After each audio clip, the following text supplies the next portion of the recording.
find the link. There was a vote today casted on whether the critique of Israel should be equated. The critique of Israel and Zionism should be equated with anti-Semitism. And Representative Thomas Massie, a Republican from Kentucky, was the only member of the House to vote against the resolution, again, equating criticism of the modern state of Israel with anti-Semitism. So this is an article from Dave DeCamp at antiwar.com. The resolution passed in a vote of 412 to 1, and then 1, as Rashida Tlaib voted present. So she's going to give an interesting response to why she voted present, but you can't be voting present on that. Like, it's very clear.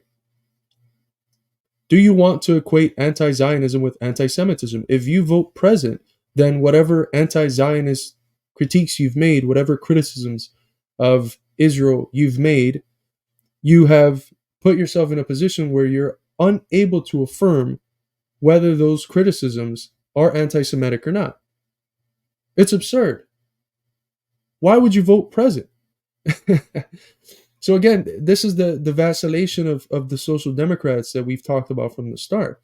When they do something good, sure, support them, contextualize that support in the fact that they will fuck up again sooner or later, and that they have fucked up, and that they vacillate from sometimes being on the side of working people and the oppressed, and then systematically then flipping on the side to the side of the elite, the capitalists. But this is absurd. So her defense was that let's see where Tlaib said she didn't vote in favor of the resolution because, quote, it ignores the existence of the Palestinian people and brings us no closer to peaceful coexistence. But the resolution states that Jewish people are native to the land of Israel without mentioning the modern state, that the modern state was founded mainly by recently emigrated Jewish Europeans who drove over 700,000 native Palestinian Arabs out of the land in 1948. So shouldn't that be even more reason to vote against it? Shouldn't the fact that the question of whether you want to equate anti-Zionism and critique of Israel with anti-Semitism, couched in to this completely decontextualized and mythological narrative of the state of Israel, shouldn't that be more of a reason to vote against it if there wasn't one already?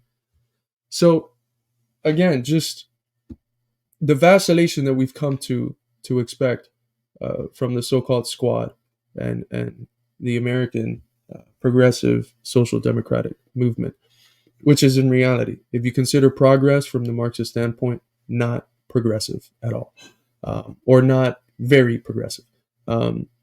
Massie, the Republican, explained his opposition in the following manner. He said, "I agree with the title, reaffirming the state of Israel's right to exist." and much of the language, but I'm voting no on the resolution because it equates anti-Zionism with anti-Semitism. Anti-Semitism is deplorable, but expanding it to include criticism of Israel is not helpful. That's completely true.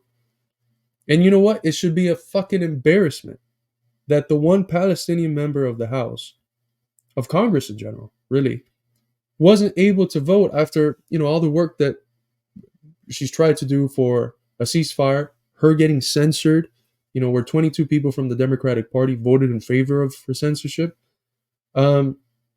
It should be an embarrassment that someone like Massie, a Republican from Kentucky, votes correctly and you don't. You vote present on the basis of an argument that should have made you vote no even harder. So it's almost difficult to believe, but that's the sort of vacillation and inconsistency that we have come to expect from the Social Democrats. Look, I was fooled at the beginning. I'd given money to the AOC campaign. I supported all of these people.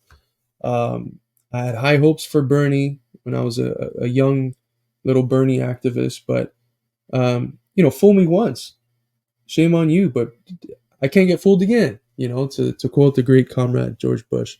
Uh, but once you read the history of the Social Democrats, all the way back to the Second International, once you are able to see the vacillation in front of your eyes for a number of years and draw conclusions from them, and induce various conclusions from them, you realize that these people are not really to be trusted.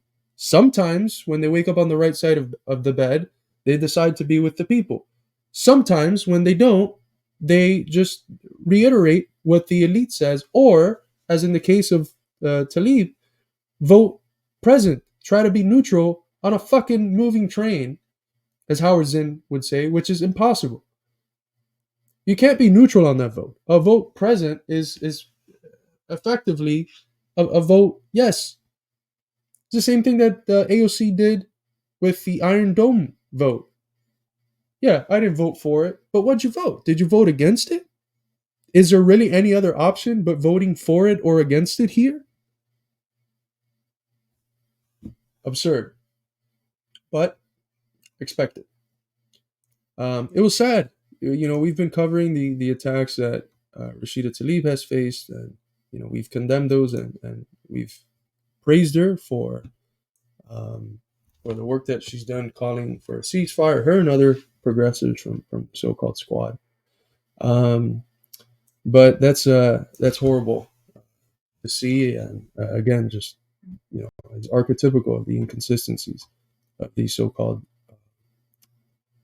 social democrats, democratic socialists.